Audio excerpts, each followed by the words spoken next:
Na Prever FM, você começa o dia bem informado. Entrevista.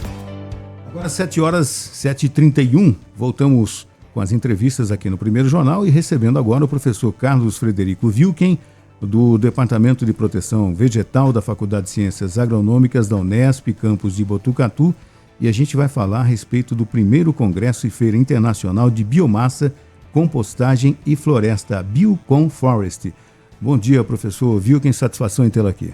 Bom dia, ouvintes da Prever. É uma satisfação aqui estar sendo recebido por vocês. Professor, é a primeira vez que acontece essa feira aqui em Botucatu? Assim, rapidinho, só para falar do histórico, o que nós já temos, digamos, experiência é com o Dia de Campo Florestal. Lá atrás, a gente começou isso em 2004, então esse ano fazem 20 anos. 20 anos. Começamos com o Dia de Campo do Eucalipto, passou para o Dia Florestal. Tá? E a última edição, infelizmente, foi só 2019, tivemos todo o período da pandemia, que passamos aí esse intervalo de 5 anos, que normalmente era o anual a cada 2 anos.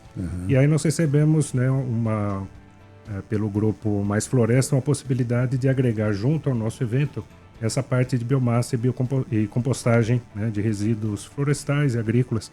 Então aí nós vimos uma possibilidade de fazer algo maior do que normalmente nós fazemos, era só um dia, agora ficam 3. E acho que vai ser muito interessante para o público que vai participar. E quem é esse público, professor? Então, esse público envolve desde estudantes, pode ser de engenharia florestal, agronomia, mesmo de colégios técnicos, produtores florestais, tá? E, logicamente, assim, pelo porte que depois nós vamos comentar, também grandes empresas, tanto empresas florestais quanto empresas que trabalham nesse setor principalmente de biomassa e compostagem. Além de setor público, prefeituras, tem toda uma questão hoje do que fazer com resíduo. Resíduos pode ser de lixo, pode ser de podas, e aí isso, nós temos que dar um destino para isso e a melhor forma é compostagem e biomassa. A preocupação é mundial com relação a isso, e é importante que a gente tenha de fato essa preocupação. Nesse intervalo que nós não tivemos em virtude de pandemia, tem muita novidade para ser apresentada? Tem, porque assim, tem toda a questão hoje da discussão, que já estava vindo já quase mais de 10, 15 anos, da questão de substituição dos combustíveis fósseis, questão de mudanças climáticas, que pode estar envolvido com isso. Também. Nós estamos vendo isso todo dia. Esse todo ano, dia. Hoje, o mundo inteiro está aquecendo. Aqui em Botucatu, inverno era inverno, agora não é mais. Agora já não é mais. Tá? E aí, assim, para diminuir essa pegada de carbono, tem muitas coisas do lixo, dos resíduos que nós produzimos, Os países mais avançados já conseguem 80%, às vezes 90%, de recuperação disso para diferentes finalidades, inclusive para a geração de energia. Tá? E o Brasil ainda tem muito para ser feito com relação a isso. Então, o que nós vimos foi um crescimento nesses últimos anos, e aí o nosso problema no passado era uma questão de parte de pesquisa era até avançada, dá para fazer assim, dá para fazer assado, diferentes formas, mas o problema é isso virar uma escala maior, Então, na feira nós vamos ter inclusive demonstrações de máquinas grandes, etc., que já estão sendo usadas no Brasil, mas para o público em geral ele não conhece o que está, como é que nós estamos avançando nesse setor. Essas máquinas fabricadas aqui, inclusive? São fabricadas aqui, mas tem empresas grandes que são internacionais, multinacionais, como é o caso da Komatsu, mas tem a empresa Máquina Solo, que importou equipamento, mas é aqui do Brasil. Então a gente vai ter diferentes patrocinadores que estão trazendo essas máquinas para fazer as demonstrações. Perfeito. E de que maneira você acredita que os estudos aqui da Unesp de Botucatu podem contribuir nessa feira? Então, a gente já vem participando, ele não vai estar diretamente envolvido na feira como palestrante, mas o professor Iraí participou da última reunião que foi lá em Dubai, justamente para discutir tudo isso. Então nós temos aí bastante pesquisa, com a parte principalmente de compostagem, Tem todo já um programa junto aqui com a Sabesp, que foi coordenado por professor Roberto Lira Vilas Boas, para fazer melhor uso do resíduo de lixo mesmo. Ele esteve aqui há umas 2 semanas, 3 semanas, esteve aqui já. Junto com esgoto, etc. E nós temos um projeto, acho que ele comentou inclusive, da parceria com a prefeitura para resíduo de podas, etc., isso fazer a compostagem para que depois esse material orgânico ele possa ser usado em hortas comunitárias ou para quem quiser adquirir. E isso é interessante porque é um projeto que já acontece, mas pode ser expandido para outras cidades, para o Brasil como um todo, né? É questão, talvez, assim, o que eu acho que falta mesmo aqui no Brasil. É uma questão da gente discutir de políticas públicas, né? No sentido, assim, né? Porque acho que nós discutimos muito questão de desmatamento e etc., mas, assim, a gente vê as cidades crescem hoje, né? Pelo últimos dados do censo do IBGE, nós estamos aí com entre 85%, quase chegando a 90% da população nas cidades, cada vez tem menos gente no campo e mais nas cidades. E aí nós temos que dar o destino, porque assim, a questão do lixo hoje é uma questão que preocupa, né? Não é só quando tem aterro sanitário, tudo bem, mas ainda tem os lixões, tem a questão toda de contaminação de águas, a gente vê, né, essa questão de lixo, inclusive chegando aos mares, né, poluindo. Então, assim, eu acho que precisa uma política para alertar, porque muitos municípios de médio e pequeno porte, eles não colocam isso não é discutido, nem a população cobra isso, né? Então precisa ter uma parte, né, de educação e depois, né, incentivos, né, linhas de incentivo para que as prefeituras se preocupem com isso e comecem a avançar. E principalmente que a população tenha acesso a essa informação, é a questão de educação, e possa participar e ajudar também nesse todo, né? Sim, então, porque aí acaba assim, né, que as classes mais altas, né, classe alta, média, né, alta, acaba tendo essa informação, essa preocupação, né, mas as classes mais baixas, que são às vezes as mais afetadas, sempre, e que tem um grande número de pessoas assim, elas precisam estar engajadas junto com relação a isso. Eu acho que o interesse é total, é questão de, às vezes, de ignorância, de falta de envolvimento dessas pessoas. Eu acho que o poder público, né, baseado depois de uma feira como essa, em que resultados são apresentados, né, que o poder público também entre em ação para divulgar isso também e fazer com que o cidadão comum tenha conhecimento e ajude no todo, né? Sim, porque, né, muita coisa do lixo que a gente chama orgânico, né, o resto dos nossos alimentos, de frutas, etc., acaba indo e, assim, hoje, logicamente, aqui em Botucatu, a gente sabe isso, já tem essa, né, toda a questão aí das áreas da Demetra, essa preocupação sempre já veio lá atrás, né, de como a gente fazer uma compostagem em pequena escala, que pode ser, começa aí, né, e até para grande escala, quando a gente pensa no município e outras coisas. Né? A parte industrial também tem muitos resíduos e tudo isso dá para ser aproveitado. Isso nós estamos pensando só na biomassa para fazer um uso de compostagem, mas, né, dá para fazer extratos, diferentes tipos, né, de sementes de fruta, etc., para a gente fazer um controle, né, substituir inseticidas químicos por inseticidas, né, de origem natural, que é mais a área que eu atuo. Então, assim, o país é muito rico com relação a isso e a gente perde essas oportunidades ainda. Mas, assim, está avançando, né? Assim, acho que já abriram o olho, agora a questão de escalonar isso. O tempo urge, né? Precisamos fazer isso para ontem, precisamos ter feito. Ainda bem que estão abrindo os olhos agora, né? Sim, porque, assim, a população ainda, né, vai crescer. O último dado que eu vi essa semana, né, que a população do Brasil tende a estabilizar em 2050. Né? Para depois, lá na frente, só na virada do outro século, talvez ela vá reduzir um pouco. Mas, então, aí nós temos aí, né, quase 25 anos, aí, para falar muito claro, de um crescimento populacional, e isso, né, vai, infelizmente, gerar mais resíduos, etc. E nós temos que saber o que fazer isso, né, de maneira consciente. O professor falou também a respeito de inseticidas naturais, que é a sua área, né? A gente tem avançado bastante nisso? Tem. Eu trabalho bastante com a parte de controle biológico, né? Usar insetos, micro-organismos contra as pragas.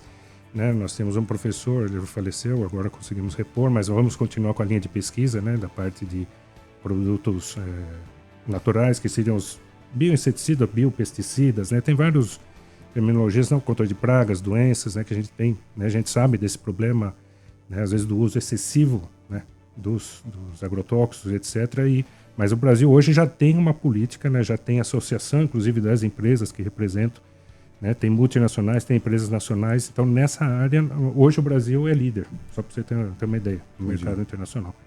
Hoje, esse ano, né, 2023 para 2024, pela primeira vez, pelos dados estatísticos, né, que tem ligado junto ao Ministério da Agricultura, foi a primeira vez que nós registramos mais produtos biológicos do que químicos. Isso é uma grande notícia. É, né? O primeiro país do mundo que conseguiu isso. Olha, isso é ótimo, é uma ótima notícia, porque a gente ainda percebe no Congresso Nacional grandes embates, vistas grossas, inclusive defensivos agrícolas, que são proibidos em boa parte do mundo e aqui é liberado, né? Uma notícia como essa que o professor está dando é muito interessante. Então, porque assim, é um mercado que cresce, e assim, a diferença principal não é que o Brasil que é líder, etc., mas eu já visitei vários países, fomos ver várias realidades na Austrália, na Europa, né, na África do Sul, né, mesmo aqui na Argentina, aqui no Cone Sul, mas é que o produtor, né, o agricultor brasileiro, ele gosta de novidade e ele testa. Se ele achar que é interessante, ele muda. Nos outros países o negócio é muito tradicionalista. Então se ele já veio, né, meu avô fazia assim, meu pai fazia assim, eu vou fazer assim, não só com relação ao agrotóxico, com tudo, processos, né, de agrícolas, máquinas, né, eu não vou fazer cultivo, não vou fazer mantém plantio a tradição direto. familiar, né? Então, e assim, né, e a tradição familiar nem sempre muda, tá certo, né? precisa, assim, às vezes tem os pesquisadores, tem pesquisa avançada, mas eles não conseguem. E aí aqui no Brasil, né, o produtor brasileiro, ele é mais aberto a isso, né? Entendi. Mesmo os estrangeiros, quando vêm aqui, falam assim, mas como é que vocês conseguem isso? Vai lá e a gente mostra. Pode ser assim, um pequeno produtor que está produzindo horta para, né, hortaliças aí para as escolas, etc., que tem tudo isso orgânico, como uma grande empresa, né, que tem aí mais de 1 milhão de hectares, né, isso permeia todo esse setor. Que legal. E até por ser uma feira internacional, como fica o olhar dos outros países em relação ao Brasil, pensando principalmente na parte de florestas? Então, nós vamos ver ainda, não, assim, né, as inscrições. Bom, aqui no Brasil tudo fica para a última hora, né? Nós já estamos mais ou menos com 200 inscritos, porque tem a primeira parte do evento, é uma parte de palestras, que é na parte da manhã, né? Então, ali está limitado a 300 vagas. Então, já estamos mais ou menos com 200, né? Passou um pouquinho disso, mas a gente sabe que dessas 2 semanas o negócio cresce. Sempre foi assim. E a feira, ela, né, para quem está inscrito, ele tem direito à feira, que vai ser sempre no período da tarde, né? No campo, nós já temos tudo, estruturamos nos arranjos finais lá para, né, colocar os estandes, etc., as tendas, né? E ali pode chegar, né? Nós estamos prevendo, né, se possível, a gente sabe que não vai conseguir manter esses 3 dias, mas no pico aí chegar de 800 a 1.000 pessoas por dia, né? Então, assim, e nos outros eventos que a gente fez antes, vinham aí profissionais da Argentina, do Paraguai, principalmente, vem bastante aqui no Brasil, às vezes do Uruguai. Então, assim, né, os vizinhos nossos que estão mais perto, eles acabam, quando tem alguma coisa assim. E agora, depois da pandemia, já teve, 2022, participei da Expo Forest, que é a maior empresa, a maior feira aqui da América Latina, né, uma das maiores do mundo. Assim, veio muita gente, veio da Colômbia, etc., até da Portugal, de outros países, assim. Né, o nosso não vai chegar, né, logicamente, nesse nível, nesse patamar, mas a gente acredita que, principalmente Paraguai e Uruguai, a gente deva ter... Precisa filtrar ali ainda nas inscrições, mas com certeza eles virão. E nesses assuntos o Brasil tem destaque, pensando na biodiversidade que tem aqui? Assim, regionalmente, se a gente pegar aqui na América do Sul, principalmente no Cone Sul, o Brasil é líder com relação a isso, né? Não só por causa de política, etc., mas assim, porque nós temos mais universidades, institutos de pesquisa, e tem esse envolvimento que também não tem nos outros países, que é a transferência dessa tecnologia, né? Então aí tem o setor privado, né? Eu posso falar pelas empresas florestais, mesmo aqui da região, a Dexco, a Eucatex, a Suzano, e todas essas são parceiras, né, em várias universidades, inclusive da Unesp, e assim, e eles contratam justamente os nossos alunos. Pode ser, muitos alunos de graduação, eles vão fazer estágio e já saem contratados, né? Então o mercado assim está aquecido. Lógico que em nível de mestrado, doutorado, eles têm interesse, né? E aí eles já vão, né, justamente uma visão de assim, quebrar essa parte de tradicionalismo e trazer assim, o que tem de novidade que pode ser bom e que a gente precisa testar. Então, com isso aparece lá fora, né? E quando o pessoal vê aqui, vê assim, bom, tem aqui, né, estandes, ou junto tem universidades, instituto de pesquisa, Embrapa, e tem empresas, tem produtores, eles falam assim, é difícil eles às vezes conseguir fazer esse link lá fora. E aí acaba, né, qualquer coisa, sempre assim, o que o Brasil está fazendo? Pode ser na área, o agronegócio em geral, né? Então, na cana, no milho, nos citros, e aí entra a parte florestal, eles querem saber o que estão fazendo aqui, porque sabem que está, né, não vou dizer que está adiantado, mas assim, que mudou de patamar, é um patamar operacional. Então, né, nessa feira existe esse intercâmbio, inclusive de informações, né, através das palestras, dos maquinários, e o que mais as pessoas vão ter? Além dos maquinários, apresentam novidades também em outros setores? Sim, então, porque nós hoje vamos ter 30 palestrantes, né, mais ou menos são 10 por dia, são 2 sessões, né? A gente vai pegar o primeiro dia só mais a parte florestal mesmo, né, para florestas energéticas, né, os tratos culturais. O segundo dia com a parte de compostagem, o terceiro com biomassa, tá?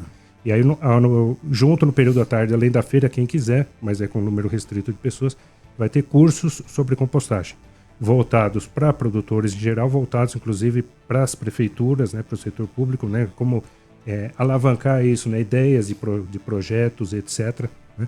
E aí toda a parte do maquinário, né? Então, maquinário de grande porte, nós temos inclusive que alargar as estradas, preparar para chegar, porque vamos ter picadores, né, de madeira, de resíduo, né, as máquinas que fazem as pilhas, porque tem que fazer as leiras para depois fazer a compostagem. Né? Então, eu acho que as empresas de insumo todas, né, que normalmente elas já vêm fazer parte com isso, de fertilizantes, de defensivos, etc., mais voltado. Mas acho que essa parte, principalmente da biomassa e da compostagem, vai ser o diferencial desse ano. Negócios também são feitos ou são engatilhados nessas feiras? A nossa aqui não tem essa, digamos assim, essa pegada de negócio como tem o AgriShow, por exemplo. Né? Assim, logicamente, eles vão estar lá, assim, os contatos para gerar os negócios, isso ajuda. Né? É natural que aconteça. É natural que isso, mas assim, nós não temos muita... Tomara que tenha, né? Mas assim, nós não temos expectativa de que eles vão ter stands, etc. Mas eu acho que se isso conseguir ligar as pontas para que depois isso, né, consiga melhorar, ele, né, virar um negócio de fato, né, que é um negócio que tem um crescimento muito grande, 10%, 12% ao ano, porque o mercado quer isso, a sociedade quer. Né? Então acho que se a gente... que tiver, nós já vamos estar muito satisfeitos. Já é um avanço. Agora, o Brasil, ele está bem comparativo com os outros países, inclusive nas visitas que o professor fez nos últimos anos. O Brasil está se desenvolvendo bem nesse ramo, nesse setor, nessa preocupação? O Brasil ainda tem muito a avançar. Tem países assim, que são, né, o uso de resíduo, por exemplo, o Japão é um dos países que é líder, né, para ter quase, digamos assim, pegada zero. Então, eles aproveitam tudo que é possível reciclar. Né, o que não é possível, inclusive, isso serve para geração de energia. Né? Tem usinas que queimam isso, geram energia. Né, do que não é aproveitável. Né? Mas assim, o Brasil vem crescendo. Né? A própria Aquatex vai trazer o projeto dela lá de uso de reciclagem de madeira. Né? Porque tem muita gente vê aqui na cidade, que para quem quer Botucatu, o pessoal sempre joga aí, sofás ou, né, armários, joga tudo por aí. Né? E assim, e a empresa já tem, acho que está faltando só fazer uma ponte, né, assim, ter locais onde vão fazer esse descarte, porque ela utiliza isso. Muito dessa madeira mais bruta, de menor qualidade, que a gente usa, né, como madeirite, essas coisas nas construções, hoje grande parte dela é feita tudo em madeira reciclada. Né? E assim, o potencial de crescimento é grande, porque a gente vê jogado, aí acumula água, tem problema com o mosquito da dengue, o lixo gera esses problemas. E hoje nós já temos, mesmo aqui em Botucatu, essa possibilidade. Está faltando acertar os links só. Acertar os links e a população ter acesso a esse tipo de informação. Não, ela tem que saber, porque, né, eu conheço bastante ali Rubião Júnior, né, tinha outros depósitos, né, para entrega de lixo, diminuíram na área rural, então tem que vir até a cidade, e nesse caminho vai se perdendo lixo no caminho, então isso eu acho que precisa ser melhor discutido. Né? Perfeito. E foi falado de lixo e tudo mais, né, de tratamento da natureza de um modo geral, né? O que dizer, então, de repente, das últimas queimadas que a gente tem tido aqui na região, principalmente ali em Rubião, foi até mencionado, perto ali, inclusive, a gente sabe que a maioria delas são para queimada, para fazer pasto e tudo mais. Como é que fica? Esse assunto vai ser abordado nesses 3 dias? Pelo menos num sentido de conscientização de cuidado de meio ambiente, algo parecido? Então, particularmente com esse foco, não. A gente vai ter, acho que outro evento aí ao longo do segundo semestre para discutir isso, que estaria envolvido com a parte de mudanças climáticas. Mas o principal problema que eu sou produtor rural aqui, tenho um sítio em Rubião, então a gente vê. Mas a questão de queimadas em pasto hoje é proibida. Então, se alguém faz, e hoje com todo, né, a parte de imagem, drones, a Polícia Ambiental está muito atenta a isso. Então, ela vê. A maioria, na verdade, assim, às vezes é queima de terrenos perto da cidade, que também não pode, a gente sabe que tem a lei proibindo, e aí perde o controle isso. Mas tem a questão de cigarros, infelizmente, eu já vi de um vizinho lá, questão de, infelizmente, usuários de drogas foram lá para fumar crack, deixaram pegar fogo, saíram correndo, mas aí, né, ele tinha uma área de eucalipto, queimou, quase passou, né, para os outros vizinhos, tivemos que ajudar a combater. Entendi. Então, né, falta essa consciência também de, né, às vezes assim, pesca, vão queimar, e no período seco do ano agora, né, já passamos uma seca, choveu bem agora, né, na semana passada, mas a tendência de agora é só chover em outubro, nós vamos passar aí pelo menos mais 2 meses e meio, e vai voltar o problema de incêndio. E aí, assim, é perda de biodiversidade, é questão perda de qualidade do ar, né? Piora para a condição respiratória das pessoas na cidade. Então, existem as campanhas contra incêndio, mas infelizmente isso ocorre. Lá no Lajeado nós tivemos queima dentro da faculdade. Recentemente, né? Acho que foi urgente ser entrevistado aqui. Por assaltantes mesmo, foi intencional. Quer dizer, foi um incêndio criminoso também. Foi criminoso mesmo.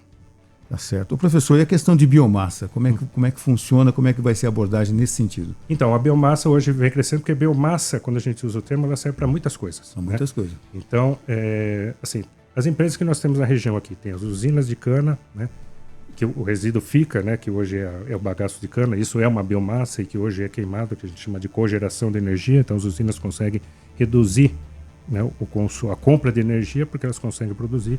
As empresas florestais aqui, então a Dexco, a Eucatex, né, que tem fábricas aqui na região, então elas pegam madeira pico para fazer, né, o MDF, né, e tem a biomassa para energia, né, que isso está aumentando. Então hoje já temos um dos palestrantes, inclusive vai ser que é o diretor, coordenador de uma termoelétrica à base de resíduos florestais, né? Entendi. Então, e essa questão, por exemplo, aí né, nós temos a biomassa que depois ela pode virar um composto orgânico, né? Então aquela que não vai se prestar, digamos assim, ela não vai dar um poder calorífico para a gente queimar para alguma coisa, ela não dá uma qualidade de madeira boa. Mesmo assim, ela acaba, né, voltando, reciclando isso como compostagem. Então a biomassa permeia muitas coisas ali, né? E aí muito disso a gente vai discutir. Então vamos particularmente esse ano que nós preparamos, como os outros, mas como pegou outras áreas, a gente ter pesquisadores, também pesquisadores da Embrapa, aqui lógico, da própria Unesp, da Exalc, do IAC, e consultores, né, na área florestal, e empresas. Então nós queremos ver assim, qual é o lado técnico-científico, mas qual é o lado, né, da empresa mesmo, do produtor, né, para que às vezes a gente fica muito na teoria, falta prática, então nós queremos trazer essa discussão para o evento. Existe muita diferença entre regiões do Brasil com relação à conscientização de tudo isso? Infelizmente tem. A gente sabe, por exemplo, aqui na região sul e sudeste isso é bem maior, né? Na região norte, principalmente, né, parte do nordeste, essa preocupação praticamente quase... Existe, aliás, uma preocupação de alguns setores, mas ela não existe no sentido de ter uma política de como vão fazer, né? Inclusive, assim, de empresas se instalarem, estão começando, né? Falta... Eu falei, uma política pública, incentivo, mesmo regional. Então, infelizmente, a gente vê essa situação, né, dura no Brasil. Saiu o último resultado, as melhores cidades e as piores cidades do Brasil. Todas as melhores cidades estão no sul e sudeste. E as piores estão no norte. Ainda existe essa diferença que precisamos, né, nivelar isso. E aqui na América do Sul? Aqui na América do Sul, assim, o que estaria mais avançado seria o Chile, né? Como ele é um país também de base florestal, né, mas uma população menor, mas tem essa preocupação grande, né? E o Brasil, assim, se a gente fosse por uma escala, né, o Brasil já estaria em segundo, e aí depois vem, né, Argentina, Uruguai melhorou bastante com relação a isso, né, mas que são países pequenos, né, só tem 4 milhões de habitantes, então às vezes assim, a geração de biomassa é menor, mas de resíduo menor também. Então às vezes esse é o momento de você começar a fazer essa política quando você está nesse estágio, é mais fácil, né? Mas o Brasil ele estaria, né, mais ou menos nessa posição, né? Uma feira como essa, quando acaba, vocês fazem uma avaliação de quão positiva ela foi, de quantas novidades ela trouxe?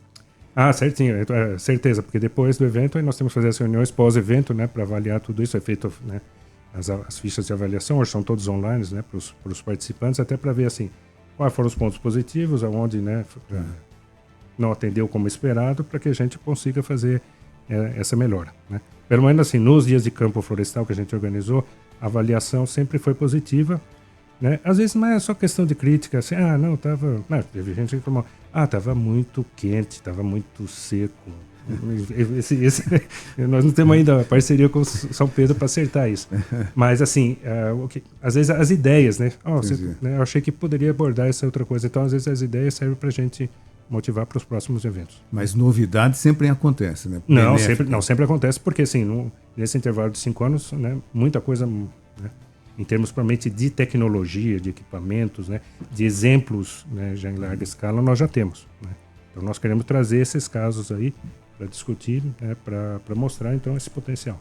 A nossa Unesp aqui, a FCA, vai apresentar alguma coisa interessante que vai chamar a atenção? Ou ainda não pode revelar? Não, assim, eu vou ser palestrante, né? Tem uma sessão aí da parte justamente de suicultura, etc. O professor Caio Carbonelli, que é o vice-diretor, então falar das novidades aí, controle de pragas, doenças, plantas daninhas, tá? E aí o professor Saulo Guerra, que hoje é o diretor da agência de inovação, ele vai ser mediador na parte justamente da parte de biomassa, então acho que ele também vai trazer aí como é que tá. Ele tem feito um trabalho muito interessante, que anualmente eles soltam um anuário, né, de como é que está o setor de mecanização e voltado inclusive para essa parte de biomassa, e eu acho que ele vai trazer alguns dados interessantes para apresentar para o público. Para a gente encerrar, professor, onde é que o pessoal fica sabendo novidades, até quem quer se inscrever ainda, enfim, como é que faz? Então, pode acessar, assim, tem o site, né, da internet, mas tem o Face, tem Instagram, né, chama Bioconforest, com M, tá? bioconforest.com.br, né, ali vai ter todas as informações. Nós prorrogamos até a taxa de inscrição, né, para os alunos até ia ter momentos, né, com taxas diferenciadas, mas a gente resolveu, até para atrair, né, já tem bastante estudante, mas, né, então vai ser o custo fixo, né, de R$129, tá? A R$149. Eu vou conferir aqui. Agora, para as empresas, nós estendemos até o dia 25 de julho, né, uma semana antes do evento. Então, assim, aí no dia, infelizmente, a gente vai ter que cobrar mais caro, porque não é uma questão, né, a nossa preocupação assim não é questão de ter, não é um evento comercial, né, mas é uma questão de organização. Né, porque você tem que oferecer alimentação lá, os banheiros, né, principalmente na parte de campo. Saber direitinho quantos vão participar. Aí chega ele vai passar de 699 para os profissionais, para 999 no dia, porque aí no dia tudo fica mais caro. Se a gente precisar mais infraestrutura, nós temos que correr atrás. Perfeito. Né? Mas eu acho que o público entende isso e o incentivo das reduções de taxa é para isso mesmo. Professor Wilk, muito obrigado, sucesso aí no evento e nos mantenha informado. Tá bom, então obrigado, né, aos colegas aqui da Prever e aos ouvintes. Muito obrigado.